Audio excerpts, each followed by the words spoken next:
got severe weather moving across our area right now, and the potential exists again for tomorrow to see some strong to severe storms. The main threats, the timeline, and how much excessive rain we could see coming up next.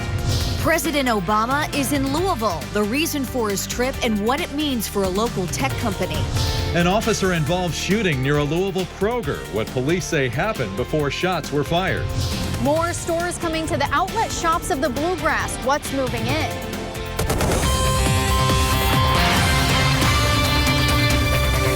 Good evening and thanks for joining us, everyone. I'm David Scott. And I'm Lindsay Allen. After being delayed for several hours, President Obama is in Louisville tonight. He is right now visiting tech company in Datus, which is on Main Street here in downtown Louisville. We're going to have more on the latest of his visit in just a moment. But first, we want to talk about those strong storms that hit our area already today and the more that are to come tonight. Meteorologist Mark Weinberg explains when we could see more rain. Mark? I'll tell you, there's a couple of concerns, I think, tonight. First off, that we could still see some more severe weather. And the second is going to be, I think there's an area where a very, very high rainfall total could occur tonight. I think we could see some real flash flooding that may be a real issue tonight. That's something we'll have to watch. Weather Service, on top of this, they have a flood watch covering basically the whole area. So this is going to be one of the concerns we have. The other we already have seen. This was sent out of Fisherville, Kentucky today, and what you'll notice here is that cloud that kind of looks like it's hanging down below. Now, you may mistake this for a wall cloud. A wall cloud is what would produce a tornado. That's not what you're looking at. This is called a shelf cloud, and a shelf cloud is basically the nose of the gusty winds on the thunderstorms. There was a ton of hail reported today. This out of Clark County, I mean, just absolutely covering the ground. The largest hail report we got was as high as about golf ball size in our area, which is easily large enough to cause real damage to your vehicle. Severe thunderstorm watch remains in effect through 10. We talked to the Weather Service, and what they have stated to us is they're going to keep the watch in effect, and they're going to keep it in effect not because of the thunderstorms we have in our area, but because there's more thunderstorms to our west. Storms right now continuing, not severe in Willisburg or Springfield, not severe in Munfordville through Brownsville. But we've got this extra area of storms that's developing to our west right now, putting it into motion. Notice these storms are also moving in our direction, and I'll also show you some severe storms that are in central Missouri, and then we're likely to develop more strong to severe storms over Oklahoma. Those will all develop and then move in our direction tonight. So this is not done. This is far from done during the night, and we could see severe weather again late tomorrow. My assessment of that risk and the primary threats in 10 minutes. All right, thank you, Mark. After a delay of several hours, the president is now in Louisville. WDRB's Rachel Collier explains why he is visiting the Derby City. Rachel. Air Force One was originally set to land in Louisville around 2 o'clock. The president finally made it here at 5. We saw a lot of people tweeting pictures of Air Force One flying into Louisville. Here on Main Street, this is where the president is visiting, this building here, this beige building in Datus. That is where he's going to be speaking momentarily. You can see high security in this area in downtown Louisville while the president is here. The purpose of his visit is to talk about the economy, specifically technology jobs. And Datus is a local software company that has been expanding and hiring in the last couple of years. Louisville is a perfect place for the president to promote a nationwide initiative launched by the White House. It's called Tech Hire, and it aims to fill the growing number of open technology jobs in the U.S. Louisville Metro government is already active in training for tech jobs and giving software companies incentive to locate here. The city's Code Louisville training program was used as a model for the Tech Hire initiative nationwide. Crowds have been gathering along Main Street, hoping to get a glimpse of President Obama for his first visit to Louisville. Oh, we're excited to have him here. Obviously, he wanted to come here before his administration is over.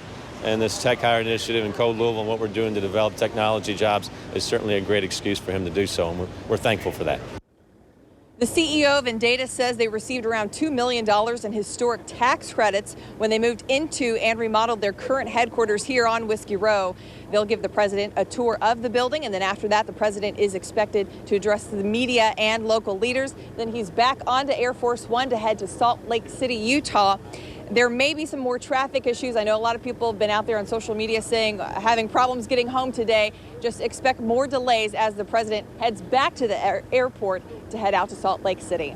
Reporting live in downtown Louisville, Rachel Collier, WDRB News. Thanks, Rachel, and we'll bring you more as the president heads to the podium inside in Datus in just a few minutes. An officer-involved shooting late this afternoon near a Kroger store in Clifton. WDRB's Fallon Glick explains what police are still trying to figure out. 2 people were shot in an officer-involved shooting near the Kroger and CVS pharmacy in Clifton. Police say a Metro Corrections officer with the home incarceration program was the officer involved. Police also say 2 people were injured. That happened just before 4 p.m. and portions of Clifton Avenue near Brownsboro Road have been blocked off to traffic. Several police cars and officers are still on scene investigating and conducting interviews. We don't know the extent of the injuries yet, but we will bring you the latest as soon as it's available. Reporting in Clifton, Fallon Glick, WDRB News. All right, thanks, Fallon. A sex scandal at a small-town firehouse. WDRB's Gilbert Corsi uncovers what allegedly happened on a first date with a firefighter and the question on a lie detector test that landed him behind bars. Mr. Hash, is there anything you would like to say about the rape allegation against you? Kelby Hash rushed past our camera Thursday, flanked by loved ones at the Washington County Circuit Courthouse. His appearance now much different than this picture taken after he was arrested and accused of forcing a young woman into sex. Well, it's just not true. It didn't happen. There wasn't a rape, and he's innocent of that. The night in question, December 13, 2014, police say 21-year-old Hash took the 18-year-old girl on a first date to the Posey Township Station 2 firehouse in Hardinsburg, where he serves as a volunteer. Court records say Hash pinned the woman against the wall inside, began kissing her, and said he'd take her home after he was done. There's a lot of things that go into an investigation like this. Naturally, interviews of everybody involved were used to determine the outcome of the warrant. At first, Hash told investigators the sex was consensual. There is no known surveillance video from the firehouse, and the woman waited a month to come forward. But this he said, she said story took a turn after Hash agreed to a polygraph test. Court records say he failed after being asked if she said no to having sex with him. Anything you'd like to say about the polygraph test? Well, Hash won't speak to us. His attorney is adamant about his innocence. There's things that I do know that aren't referenced in the probable cause affidavit. From those things, and I'm not going to discuss what they are, I'm as confident, 100% certain, that he didn't do this and he's innocent. Hash pleaded not guilty. If convicted, he faces up to 16 years in prison. Gilbert Corsi, WDRB News. Now, while that lie detector test may have helped lead police to an arrest, it's not permitted in court if this case does go to trial. More stores are coming to the outlet shops of the Bluegrass less than a year after the outlet mall opened. WDRB's Danielle Lama checks out the new options for shoppers. Officials with the outlet mall say right now there are more than 90 stores and food vendors. With this expansion comes room for 8 more. You'll soon find H&M, Abercrombie & Fitch, the Limited Outlet, and Johnny Rockets at the outlet shops of the Bluegrass. 4 other stores will move in too, but those haven't been announced yet. Right now we're working on the agreements with a couple other retailers, so I would expect between now and when the mall opens or the expansion opens and later this year we'll have all the others announced. Developers say making the mall bigger was always part of the plan, but they didn't think it would happen this fast. After a grand opening in July of last year, crews are starting to build again. In most other malls, the expansion are typically 2 or 3 years after the initial grand opening. So we've been really pleased with the success of the mall, with the sales, and as well as all the shoppers within the area here. City officials say this will bring about 150 new jobs into Simpsonville, adding to an already visible economic impact. It's generated a lot more extra revenue. We've been able to expand our police department. It's also gave us the revenue to start improving our city streetscape down in the city. So it's been a great economic impact. Shoppers are happy that more stores are moving in. Ramona Gooding says Abercrombie & Fitch is her daughter's favorite store. We'll probably come here all the time then if you're going to open up one of those. So to see all the kids that are, they're bringing a lot of stores for them, that's great. It'll draw a lot of people. Officials say they hope to have those new stores open by the holiday shopping season this year. Reporting in Simpsonville, I'm Danielle Lama, WDRB News. Diplomatic officials and other visitors from Africa, why they all packed into a Louisville courtroom today in the murder case of a local cab driver. And better security for women and children in danger, and even a place for men. Just ahead, the unexpected changes being made at the Center for Women and Families. A live look tonight at Indatus, a software company on Main Street in downtown Louisville. The president there right now taking a tour of the facility, and he will be at that podium very soon.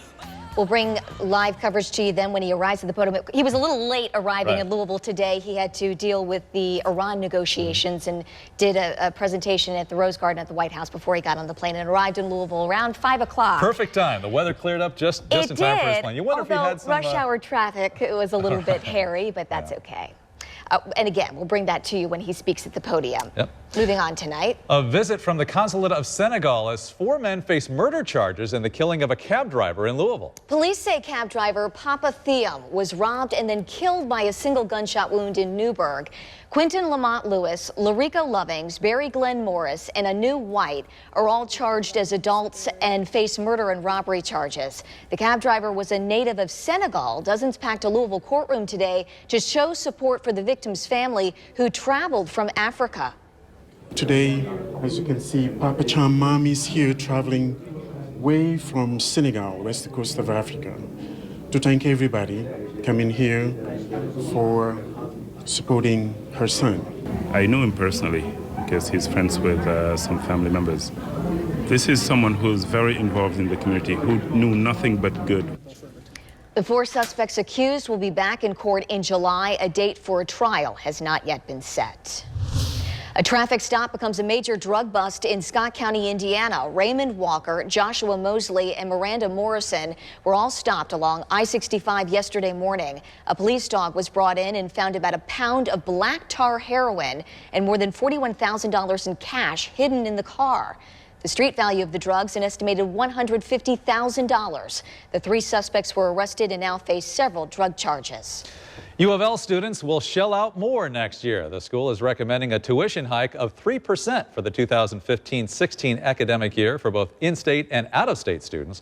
The increase is the maximum allowed this year by the Kentucky Council on Post-Secondary Education. It comes after U of L and UK raised tuition by the maximum allowed 5% last year. U of L's president says the school, which hasn't had a budget increase from the state in 9 years, needs every penny. We've been through budget cut after budget cut after budget cut. So our whole financial structure has changed now. We have more money from private philanthropic support than we do from the general fund. And unfortunately, we've had to increase tuition and to continue to be able to move forward. UK has already announced a 3% tuition hike for next year as well. And those are the top stories we're following in our newsroom tonight. Here's a look at what's trending on our website, WDRB.com. Right now, the heart-touching story of a UK fan given just months to live who plans to go out a champ in more ways than one. Attorneys for alleged rape victims say their clients' rights have been trampled on after news that former U of L basketball player Chris Jones has been released from home incarceration. And the cleanup planned in Scott County amidst an HIV epidemic. To read these stories and much more, just go to our website, WDRB.com. Mark Weinberg's WDRB weather forecast has the seal of approval from the American Meteorological Society. Well, we've got a flood watch here in effect for tonight, and this thing is totally justified. We're going to see a lot of rain during the overnight hours in parts of the area tonight, and it could cause, I think, potentially significant flash flooding. That's something we really have to watch. Amy Ernst Mattingly sent this along 22 at Old Brownsboro Place, and you can see for her, this was basically about nickel-size hail. Valerie Hartz Jansen sent this picture of marble-size hail out of the Oak Park area. Notice the spikes on that hail. And then this from April Lincoln Matlock out of Corydon, who saw some of the biggest hail, nearly golf ball-size hail. I just talked to the Weather Service, and they have been conference calling with the Storms Prediction Center. First off, let me say the Weather Service has been really good about being forthcoming about how things are going. And what they told me is that they wanted to release the severe thunderstorm watch for now, partially because they just don't want to hold you hostage to it. And they think if there's going to be more severe thunderstorms later, they'll issue a second one. And I think that was a good move from them. About an inch so far of rain for the day. It's not over. And that is a record also for the date. We continue with rain and thunderstorms sliding east of our area. Showers now in Willisburg. Thunderstorms continue near Magnolia, Hodgenville, through around Campbellsville, Columbia. You're still seeing more. We're seeing the bigger storms now starting to go, and I think this may be the next round of strong to severe storms developing in central Illinois. This being looked at from the Olney area. Here's Mount Vernon and then through Harrisburg, all looking at strong thunderstorms. And on a motion, you can see once again, this is all heading in our direction, probably about 3 hours or so. And then we'll watch Oklahoma to develop another round of strong thunderstorms that will also move in our direction. 67 right now. Dew point remains very high and winds are southwest at 10. Looking around our area, the air mass has really recovered after that first initial round of storms developed, and the dew points are well above 60, which is what we look at traditionally as the lowest number to support severe weather. Advanced track shows first round of thunderstorms pulling away. You can see another round getting in here later this evening. I think data suggesting between 8 and around 11 o'clock will start things back up again. And then watch what happens tonight. Here's 3 a.m. Here's 5. I mean, we're not talking about just rain. Remember, in about 30 or 40 minutes today, we saw an inch of rain. So we're talking about insane rainfall rates. 10 o'clock tomorrow morning, another area with insane rainfall rates moves through. And then advanced track highlighting along and south of the river tomorrow late, seeing some strong to severe storms. Just look at some of these rainfall totals in the next 24 hours. Along the parkways, advanced track is showing nearly 5 inches of rain more. Large hail and damaging winds will be the primary threat late tomorrow, and I'll go more into that threat in the next weather. 63 with strong storms still continuing tonight. 100% chance. Rain's going to be heavy at times. 71 tomorrow, more heavy rain. And then into the extended Saturday will be much cooler. Sunday 39 to start with a high of 68. Much more in the second severe threat in 25 minutes. Sounds good, Mark. President Obama speaking tonight here in downtown Louisville. He's at software company in Datus. Let's listen in. Their graduates, and that's what smart training looks like. Faster, cheaper, innovative, providing new pathways, less conventional pathways in some cases, for careers in tech. And my administration is proud to be investing in Code Louisville, because we want more places to follow Kentucky's example. We should invest in what works. Apprenticeships that give on-the-job training, gives them industry credentials that let anybody who can do the job get the job, whether they're self-taught or have a degree. And the budget that I sent to Congress includes these priorities. Today, we're going to unveil workforce reforms that do the same. And just to give you a specific example, I hope he doesn't mind. Maybe he's here, or maybe he's still back somewhere. The reason I remember this guy is because his name is Ben Cool, which is a really cool name. I mean, I kind of wish my name was Ben Cool. Ben doesn't have a college degree, but because so much of the work that's done is open source, Ben essentially was able. President Obama talking about the need for more tech jobs and rolling out a new program as he's talking in Louisville tonight. We'll bring you more of that speech in and out throughout the newscast. Moving on, though, reworking Indiana's controversial Religious Freedom Restoration Act. The changes Indiana lawmakers are making to ensure the new law cannot be used to discriminate.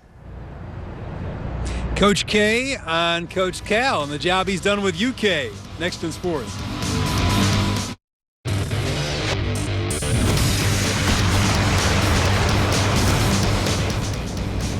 Welcome back to the Final Four in Indianapolis. We've got Kentucky and Wisconsin meeting in the first semifinal.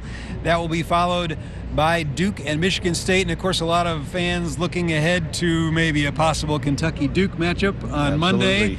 Still a lot of work before we get to that possible matchup. And Mike Krzyzewski, the Duke coach, was asked about that possibility. He didn't really want to talk about it, but he did have some thoughts on Kentucky. He did. It was kind of surprising. You know, we've heard this year Kentucky's ruining college basketball and stories to that effect. And John Calipari, Krzyzewski actually said Kentucky's been good for college basketball. They've kind of brought the team aspect back into play. Here's Coach K.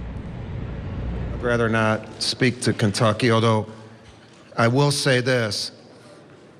John has done an amazing job with his group, and it's been good for college basketball in that you've been talking about a team instead of talking about freshmen or individuals. For a few years, we've gotten to be like the pros, where it's a matchup of individuals. And this year, it's a renewal of what college basketball should be. It's about teams.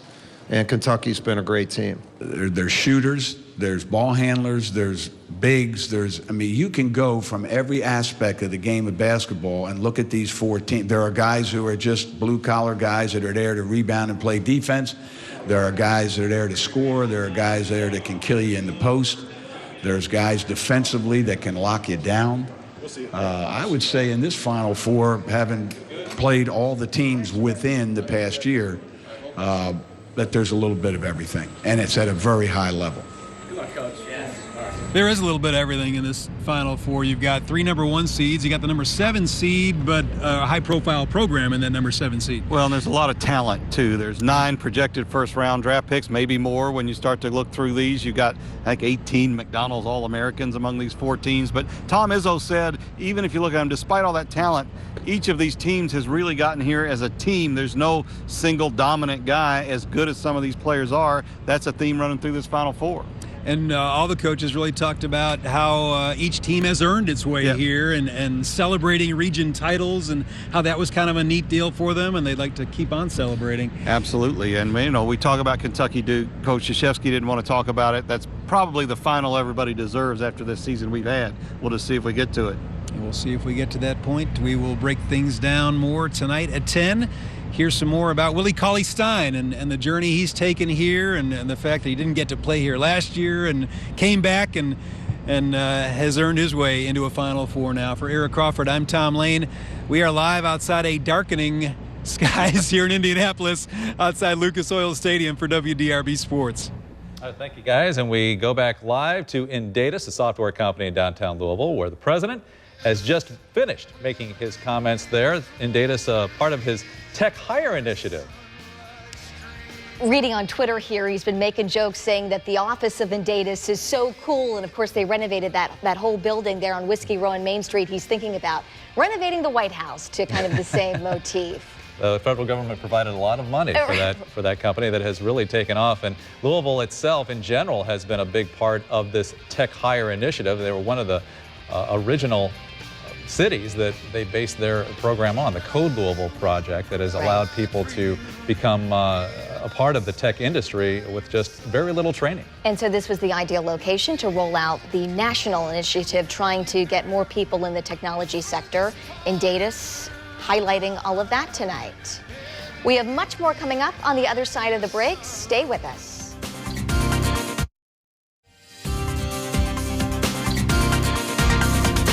Welcome back. You're watching the local evening news tonight. President Obama just wrapping up his Louisville visit. He was speaking at software company Indatus. And he's here because Louisville has been a big part of his initiative called Tech Hire. WDRB's Rachel Collier explains the message he has brought to the Derby City. Rachel? He just finished speaking here on Whiskey Row inside of the Indatus building here on Main Street. We're seeing a lot of activity out here right now because things are wrapping up with the president's visit. This is the press corps right here that we're seeing reporters and such getting inside of these vans, getting ready to go. The president's vehicle is actually on the other side where we cannot see it right now, but we do understand that things are wrapping up inside Indatus. Again, President Obama here in Louisville talking about the economy, specifically technology jobs. Indatus is a local software company that has been expanding and hiring the last couple of years, and Louisville was the perfect place for the president to promote a nationwide initiative launched by the White House. It's called Tech Hire. It aims to fill the growing number of open technology jobs in the U.S. Louisville Metro government is already active in training for technology jobs and giving software companies incentive to locate here. The city's Code Louisville training program was used as a model for the Tech Hire initiative. The CEO of Indatus says that they received around $2 million in historic tax credits when they moved into and remodeled their current headquarters here on Whiskey Row. They were going to be giving the president a tour of the building today, and then the president, as we've heard throughout the newscast, was speaking on the economy, on technology jobs, and how Kentucky has done it right, how Louisville has gotten it right with the programs that are going on in the city right now, training people to get into the world of technology. He will be heading back to the airport here momentarily, heading to Salt Lake City, Utah. So again, be prepared for any traffic issues for locals while the president is heading back to the airport. He's heading to Salt Lake City, Utah after his visit here in Louisville. We'll have much more tonight at 10 on WDRB News and on WDRB.com. Reporting live in downtown Louisville, Rachel Collier, WDRB News.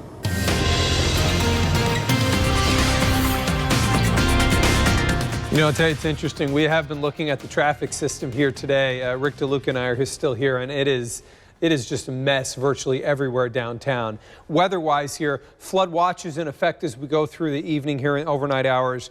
This one is one of the bigger concerns I have because the data is really showing, in particular, areas like E-Town, like Litchfield, have been really showing up repetitively in the high-resolution data and showing a real obscene amount of rainfall tonight, which could complicate things because this is a picture from Gail Cunningham out of Hillview, and you can see the roads were underwater, and this was basically from an inch of rain. Some of the data showing an additional 5 or 6 inches of rain in parts of the area. Carroll County, you've been cleared from the severe thunderstorm watch, as is Louisville. The only counties remaining are Washington, Marion, Taylor, Greene, Hart, and Adair County. There are severe thunderstorms. They are east now of our area. There are also thunderstorms redeveloping. We're watching these closely right now. These go from Bedford, Owen, through Seymour. Looking at these from radar right now, the tops are not that high, so we're not really concerned about them going severe at this point, but we're watching them closely. Munfordville, Greensburg, Campbellsville, you still have thunderstorms, another batch, and you can see these are strong thunderstorms developing in Illinois. These have to move across the area, and then another area will develop out of Oklahoma and southern Missouri. These clusters, these multiple clusters of thunderstorms moving through really raise the concern of significant flash flooding occurring in parts of our area tonight. And then tomorrow, we may see another round of severe weather. When to expect those storms tomorrow and the main threats coming up in about 10 minutes. All right, thank you, Mark. We're here to make it right. That's what Indiana Republican leaders are saying after making changes to the Religious Freedom Restoration Act, which Governor Mike Pence just approved tonight. WDRB's Valerie Chen explains how they're hoping to repair the damage done. They say it's been a tough week, and they're hoping their message now is clear. We're here to make it right. We're here to assure those who feel that the RFRA statute will discriminate against them, that it will not be used for that purpose. It's been a public relations nightmare. Now Indiana's Republican legislative leaders unveiled an amendment that bars discrimination. It also prohibits businesses from using the law as a legal defense for refusing to provide services, goods, and accommodations. No one who supported that bill that I know of felt that they were creating a discriminatory situation. Visit Indy, the Tourism Bureau, and an official sales and marketing arm for the city actually got together back in early February and made a stance opposing the bill because, to be honest, we have worked decades to build a brand that is Hoosier hospitality, and this bill has really questioned that. Governor Mike Pence called for changes to clarify the law Tuesday after an uproar over discrimination concerns, especially by the LGBT community. This comes as 70,000 fans are expected to head to Indianapolis for the Final Four.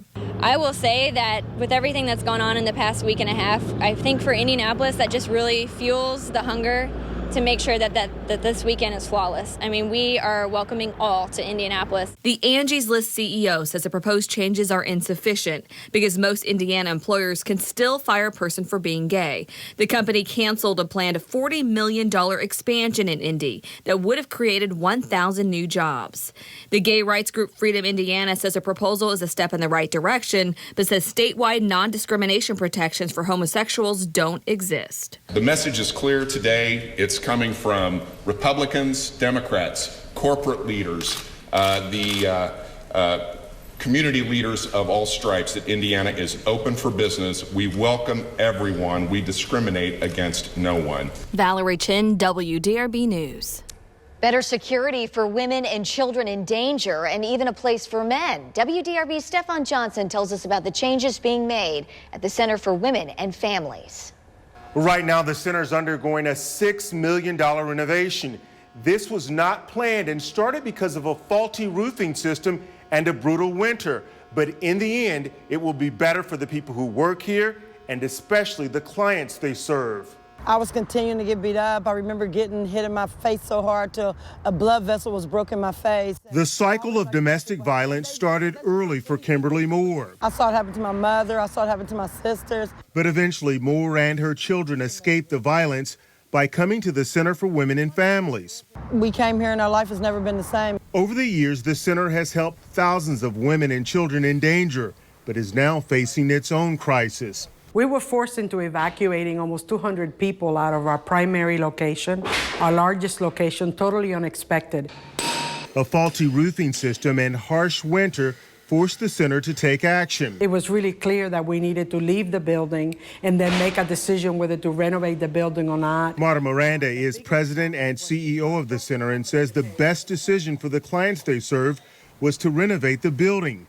But it's not cheap. We have raised $1 million and we have 5 more millions to go. The total price tag for this renovation is $6 million and we need everyone's help.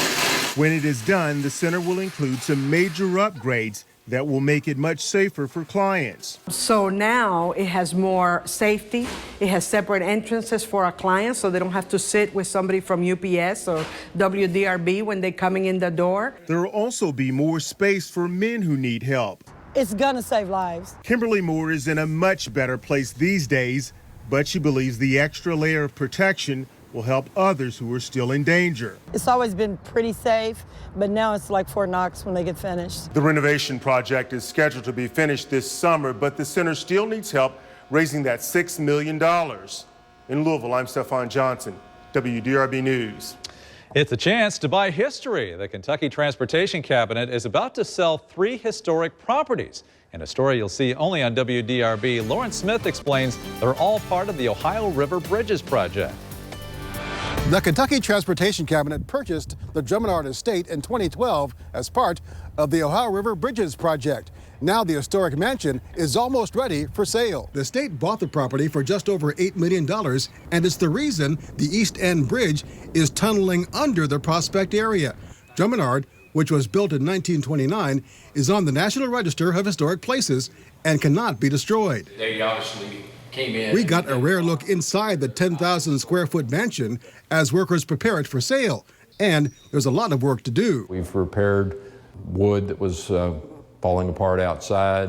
We are painting and cleaning. There was leaks in the upstairs. We have repaired those leaks. And that's just a partial list. But Drummond is not the only historic property the Cabinet is putting on the market.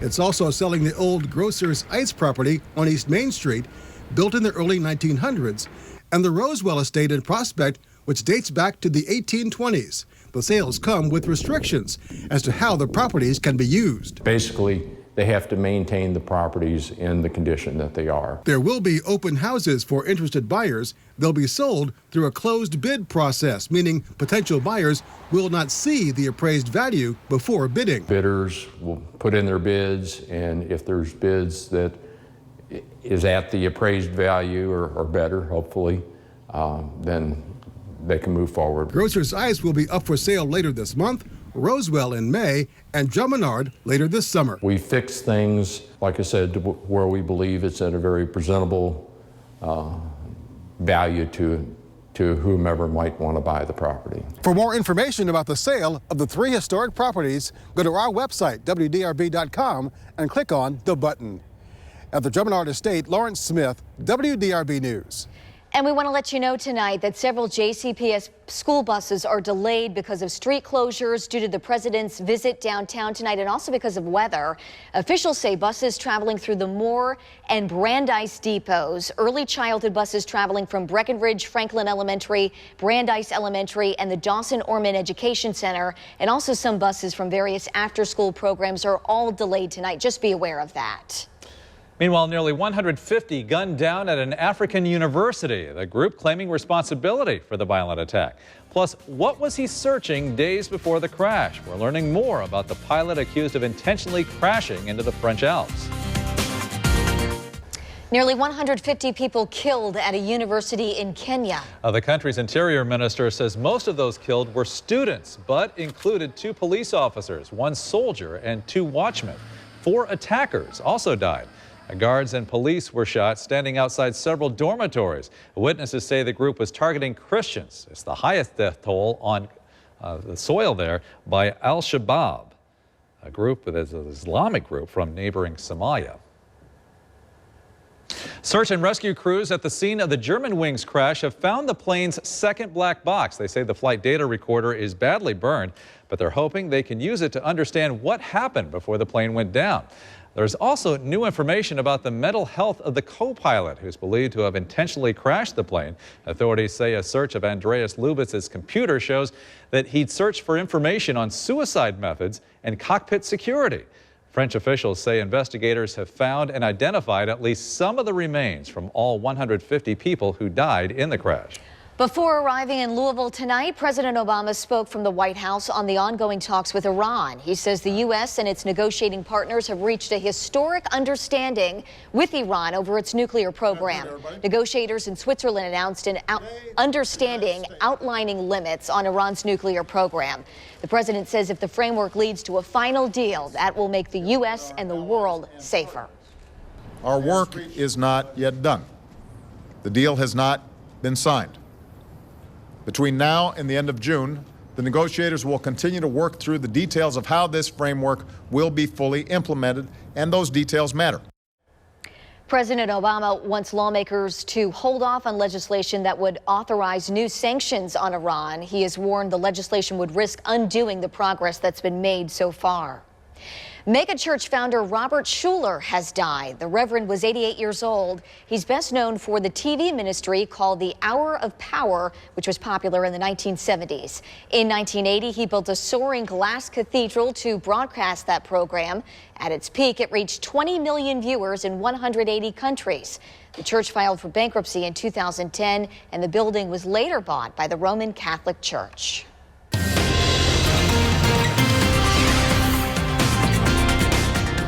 Blasted by storms earlier this afternoon, then a break, but don't get your hopes up. More of that stuff is on the way, huh?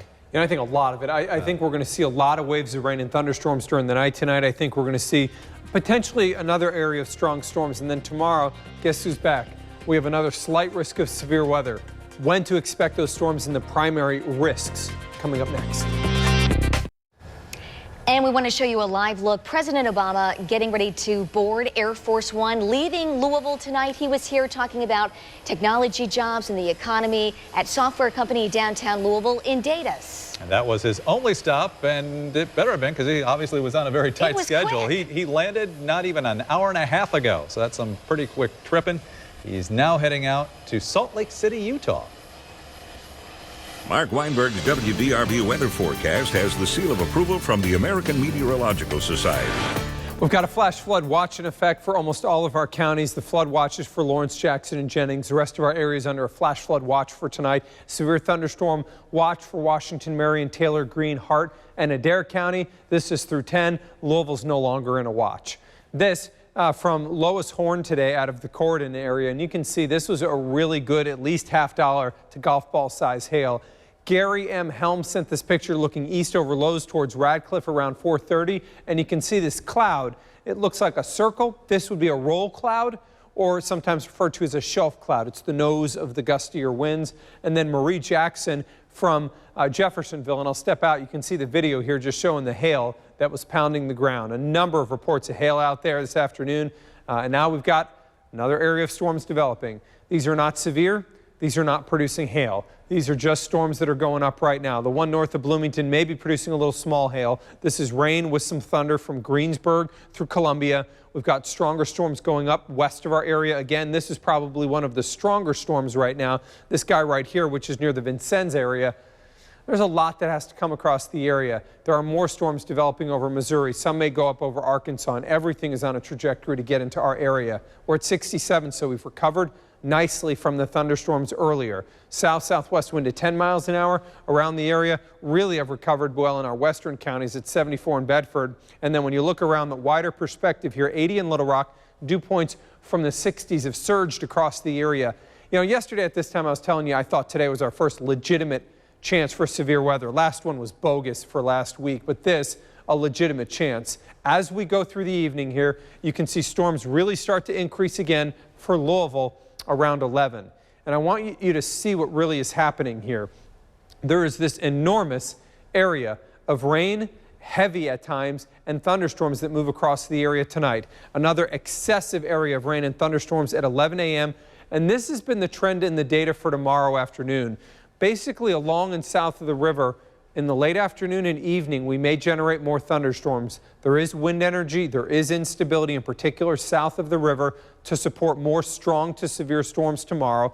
Watch as we go and end the rain.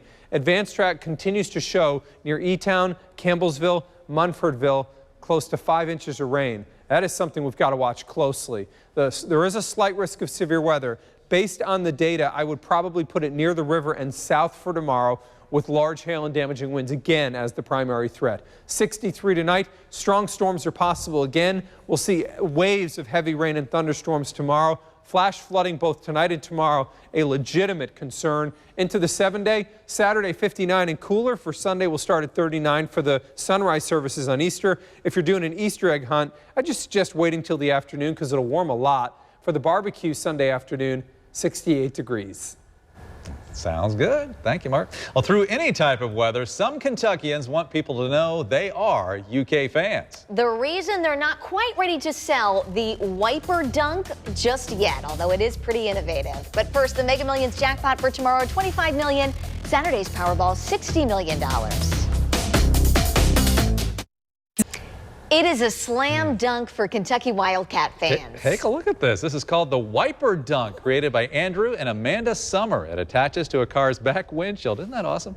They posted a video online of the Wiper Dunk, and it went viral. The Summers say they've gotten several requests to buy one. They want to develop the invention a little more before putting it on the market and becoming jillionaires. Yes, how cool. Thanks for watching. See you at 7 on WBKI. Drugs. No. Just give me the answer. Oh, God. Still thinking.